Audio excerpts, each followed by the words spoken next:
Continuing on the subject of parity in the NBA, since 2021, home teams in Game 7 are 9-12. That's just a win percentage of .429. Wow. Before 2020, in the bubble, home teams in Game 7 were 106-29, a .785 win percentage. Big shift. The Thunder have been the 1 seed for 3 straight seasons, starting in 2024. Game 6 of the conference semis, SGA fouls P.J. Washington on a corner 3. The Thunder would go on to lose the challenge and the game and the series.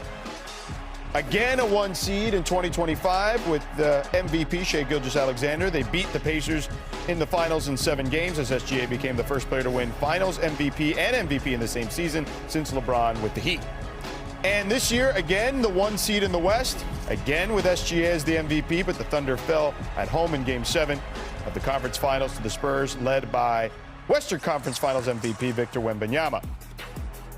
The bill for all that success is coming soon, though. Chet Holmgren and Jalen Williams combined for 13% of the team's cap this season. But next year, the two will be 50% of the cap, and SGA will count for an additional 25%. So that's 75% total for their big three. SGA spoke at the after Game 7 about their situation. It was a failure. Like, I failed at my goal. Like, I didn't achieve what I wanted to achieve.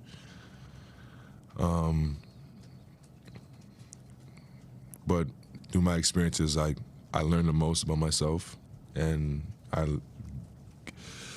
make the greatest amount of increases I have in my career when I fail at my goal and don't get what I want. And I look at this no different. All right, we say howdy to Tim McMahon joining us here. The Thunder have some potentially tough decisions to make this offseason. Where do they begin, Tim? Howdy, Georgie. We got to start with what is the financial pain threshold for Clay Bennett, their majority owner, and that ownership group. This is a team that has not paid luxury tax for the last 6 seasons, including obviously 3 years as a contender, 1 championship team.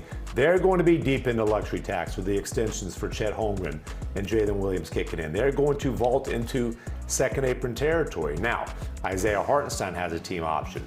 Lou Dort has a team option. I'm told it's extremely likely that Hartenstein's back, whether they pick up that option, whether they get an extension done with him, one of those scenarios. Obviously going up against Victor Wembanyama likely every year now. You don't want to thin out your front court depth. And now with Lou Dort, that decision is a little bit more murky. You have Casey Wallace potentially as a ready-made replacement. He's also extension eligible this summer, by the way.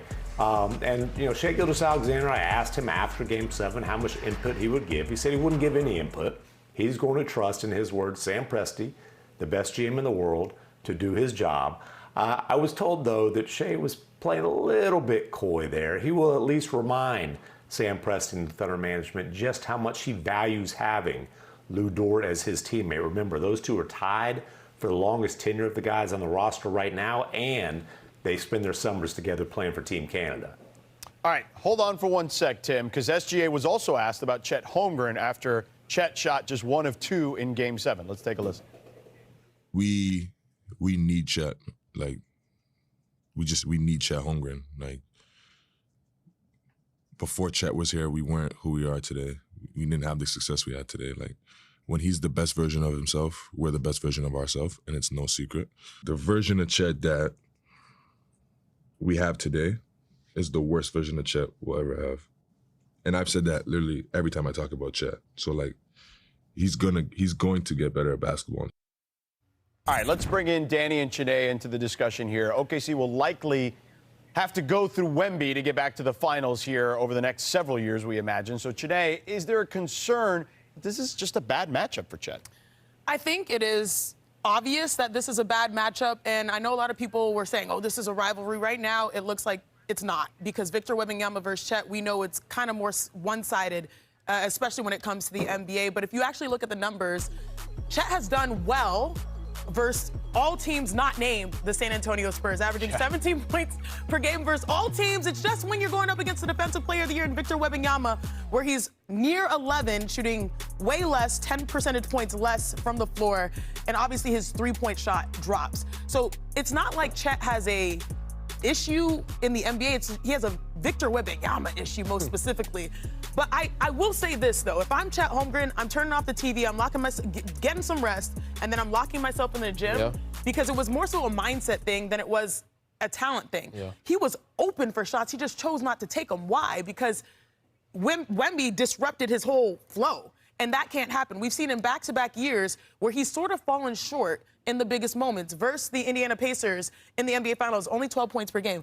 Versus the San Antonio Spurs in the Western Conference Final, only 12 points per game, that infamous 2 shots and 4 points. Yeah. It's a mentality thing in the big moments, not necessarily a talent thing that we see over the course of a year.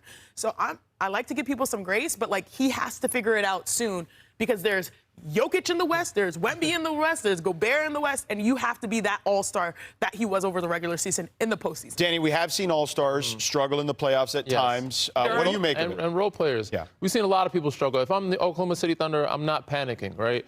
There's a different Chet on the floor. When you have a J-Dub, when you have A.J. Mitchell, those guys open up the floor. But again, there's no excuse, so Chet has to do something for himself. I'm with Shanae here. He has to be in the gym. He has to be in the film session. Everybody has had a nemesis in their life. Everybody's had a rivalry in their life, and they beat up on you. Yes, it's a bad mismatch. You make it a better matchup by getting better and in the gym. So you go back to those film sessions. It's what I tell young kids all the time. Like, the best way to learn is to get your behind bust and get better. So he had this as a failure. Take this moment. I've been in a series where I was unplayable. Against Oklahoma City Thunder in 2012, I was a starter. If I didn't take shots, Pop was like, I can't play you. So I was benched then at that point. I took that summer, said I'm never going to let this happen to me again. 2013, the rest is history. I got a chance to play and redeem myself a little bit. But this is a learning moment, a learning curve. A little bit. You hit a lot of threes in that series. A learning curve for Chet. So he can use this as fuel and use this chip on the shoulder and attack. His whole summer should be based on the San Antonio Spurs and Wemby. That whole team should be based on beating that team. And not only did he hit a lot of threes in that series, but then the following year won a championship with that Spurs team. Tim, what do you weigh in on this? Listen, the Oklahoma City Thunder believe in Chet Holmgren. They believe in his talent. They believe in his character. They believe in his work ethic. He said it himself, you can't run from improvement. This was a smack in the face. He will try to use this as motivation and as, study the film, see how he can get better. He was outstanding in the first 2 rounds. No one's going to remember that. That's the way life works in the NBA. He had an awful series in this series. The circumstances are what they were. He's not supposed to be the number 2 option for them offensively. But this idea that it's time to pull the plug on Chet Holmgren in Oklahoma City, I can promise you this. Sam Presti will not be taking that advice. Yeah, I'm with you, Tim. No disrespect to anyone, even some of our colleagues. They don't need to overreact to this stuff. I'm with you. All right, Tim, thank you so much. All right, coming up, we know Victor